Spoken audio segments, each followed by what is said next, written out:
There's another great book called The 48 Laws of Power.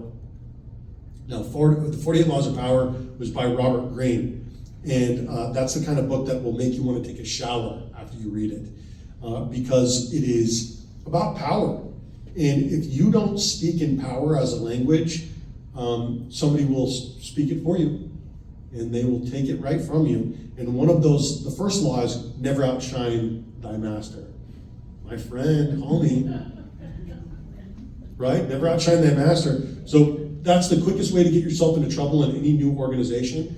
Myself, being on the autism spectrum and not learning about this until my 30s, it's technically a social disorder. And so I walk into every organization that I'm a part of, and people are excited that I'm a part of it. They're really excited to have me in. And then I start just doing things and changing things and, start organizing. And, not only does everybody in the office start hating me, but the people in charge start hating me because I start outshining them. So you gotta be careful.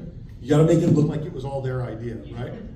Did I drop? So that's an incredibly important book, 48 Laws of Power. And there's about 6 pages in the beginning where they break down all the rules in a way that just makes sense with little clips. You can watch the YouTube clips if you're not a big reader. But if you are a big reader, it's as thick as one of my books. And it goes into all of the different examples for all of it. But it's absolutely wonderful. I would also recommend reading a book called The Sword and the Shield.